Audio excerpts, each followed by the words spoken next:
मैंने कहा नहीं मेरी गाड़ी में है ये लगा हुआ है। कहते नहीं नहीं नहीं ये भी ले जाओ। मेरी बीवी ने नोटिस दे दिया है मैं वापस आऊं तो ये चीजें मुझे यहाँ नजर ना आए।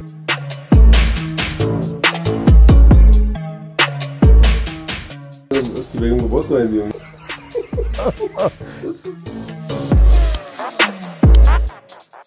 पहली मुलाकात कैसे हुई? कहीं देखी थी, कोई दिल में थी बात, कैसे शुरू हुआ? पहली मुलाकात का ना ही पूछते क्योंकि अमूमन वो कोई रोमांटिक जहन में आता है कि बड़ी को खूबसूरत चमकदार गाड़ी कहीं पे देखी और दिल किया कि बस ये गाड़ी लेनी है। ये इसका बिल्कुल मुख्तलिफ सीन था। खालिद साहब अल्लाह उनकी मग़फ़िरत करे, उनकी वर्कशॉप में कोने में एक गाड़ी खड़ी नज़र आई जो कि रो रही थी, मिन्नतें कर रही थी कि मुझे यहाँ से निकालो। अब गाड़ी आपने जैसा देखा कि ये रैक टॉप है तो इसका रैक टॉप भी फटा हुआ था, अंदर इसमें सीट्स भी नहीं थी।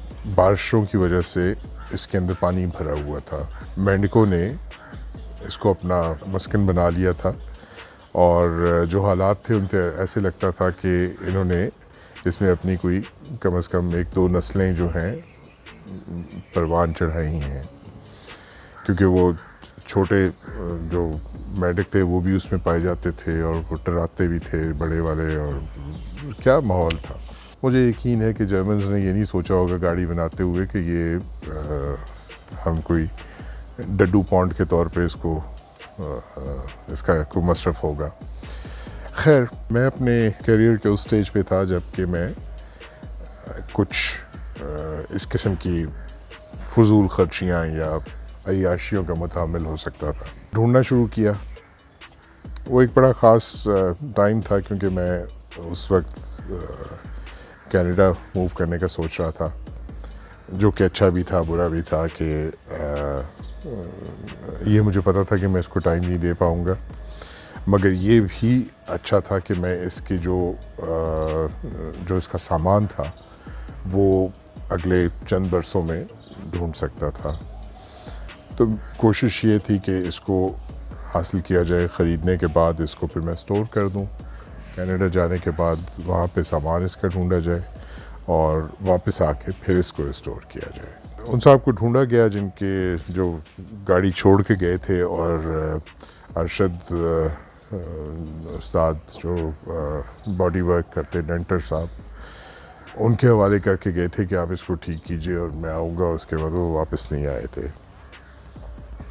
ढूंढा गया, उनसे बातचीत हुई, वो भी ग़ालिबन इसी उसमें थे कि कोई पूछे तो सही तो मैं उसके हवाले करूं और मेरी खलासी हो। उस वक्त क्योंकि वो इंग्लैंड जा रहे थे तो उनको कुछ पैसों की भी ज़रूरत थी, तो मैंने उनको ऑफ़र की कि मैं आपको ब्रिटिश पाउंड्स में इसकी पेमेंट कर देता हूँ। तो 100 रुपये का उस वक्त पाउंड था, तो हमारी डील जो थी वो 2000 पाउंड के ऊपर, यानी कि 2 लाख रुपए में।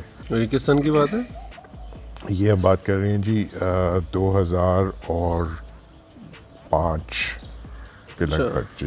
तो एक्चुअली आपने उस टाइम भी कोई बहुत कम पैसों में गाड़ी नहीं ली थी? जी नहीं कि अगर कोई मेरा एक अपना वो है कि जब मैं गाड़ी लेता हूँ तो किसी को बताता नहीं हूँ।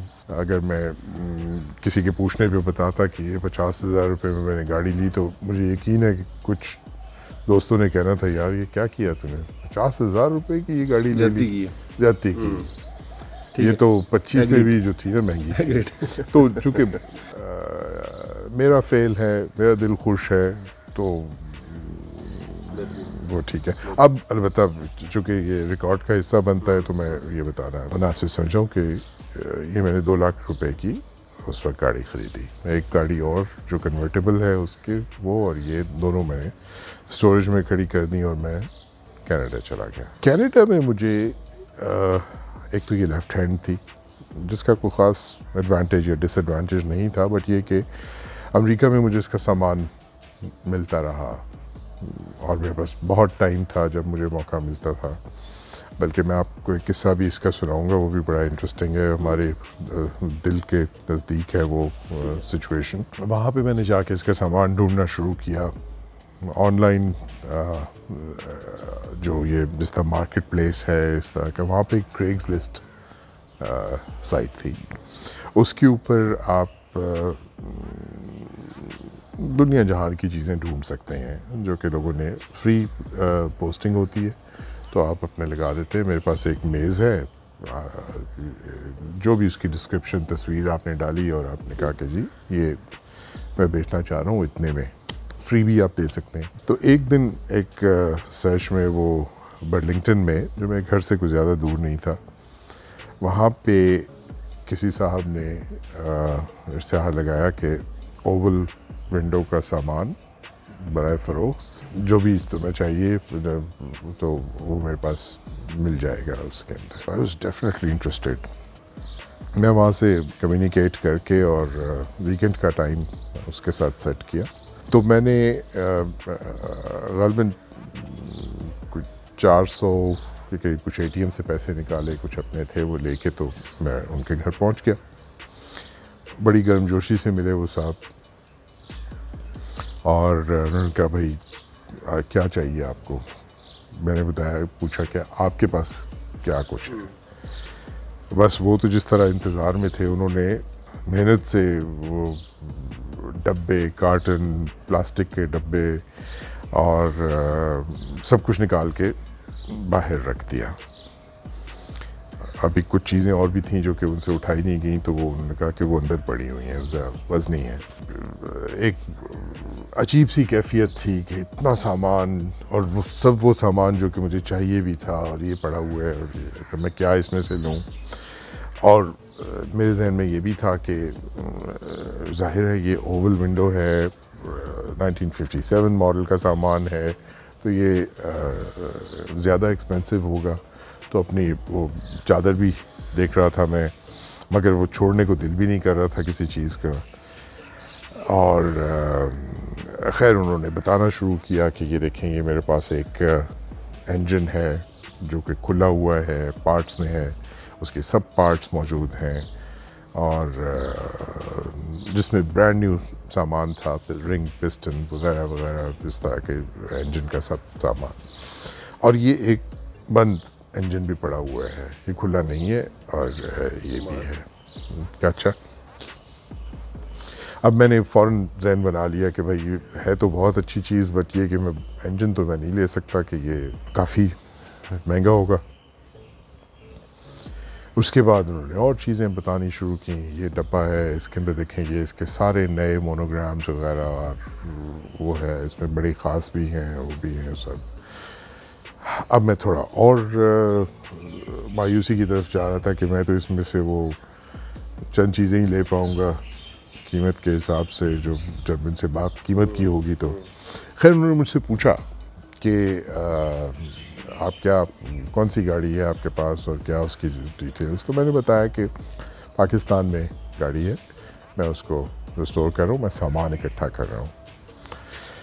तो मैंने कहा फिर तो आपको ये भी चाहिए, ये भी चाहिए होगा, ये भी चाहिए होगा। हाँ, बहुत सी चीज़ें उन्होंने मुझे बताई और मैं उनसे इत्तेफाक भी करता था, मगर वो जेब में जो वो था उसका भी ख्याल था। उसके अलावा भी ये था कि घर जाके बेगम से भी मुलाकात होनी है। उन्होंने कहना ये कहाँ से किसका कबाड़ उठा के ले आए हो। मैंने खैर कुछ एक छोटी लिस्ट जो थी वो बनाई चीज़ों की ज़हनी उसके अंदर, और उनसे बताया कि भाई मुझे ये चंद चीज़ें जो हैं ये। अब जब मैंने उनको बताया कि मुझे ये चंद चीज़ें चाहिए, तो वो कुछ थोड़ा सा मायूसी उनके चेहरे पे आया थी कि ये तो, मेरा तो ख्याल था कि ये ज़्यादा चीज़ें जाएंगी, भाई तो थोड़ी सी चीज़ें हैं। तो वो मुझे एक अच्छे सेल्समैन की तरह, तो उन्होंने कहा आप ये क्यों नहीं ख़रीदते, ये जो है ना ये तो बहुत मुश्किल से मिलता है, और ये मैं कह रहा हूँ हाँ है तो सही, but I don't know if I can afford it. सारा उसने कहा नहीं, पैसों की बात बाद में करेंगे, आप ये देख लें कि आपको जो है ना इनमें से कौन सी चीज़ वो है। तो मैंने अपनी शॉपिंग लिस्ट रिवाइज़ की ज़हनी, उसके अंदर मैंने कुछ और चीज़ें भी उसमें कर ली, ऐड कर ली, और अब उनको बताया, वो अभी भी वो नहीं थे। मैंने कहा कुछ और भी, मैंने कहा यार ये मैं इससे ज़्यादा नहीं कर सकता। तो कहते हैं वो जो इंजन है ना वो ज़रूर ले लें, वो बहुत अच्छा इंजन है और वो सारा। मैंने कहा यार वो इंजन जो है ना वो बड़ी चीज़ है, और वो सारा। यानी कि आप पैसों की वजह से छोड़ रहे थे, वजन की वजह से नहीं छोड़ रहे मैं थे? पैसों की वजह से छोड़ रहा ठीक है। था, क्योंकि ऑब्वियसली ये इंजन जो है वो कुछ नहीं उस वक्त भी $400 से $500 का इंजन था। तो मैंने उनको कहा, मैं कहा भाई मैं ज़्यादा अफोर्ड नहीं कर सकता इस वक्त। तो उन्होंने मुझसे पूछा कि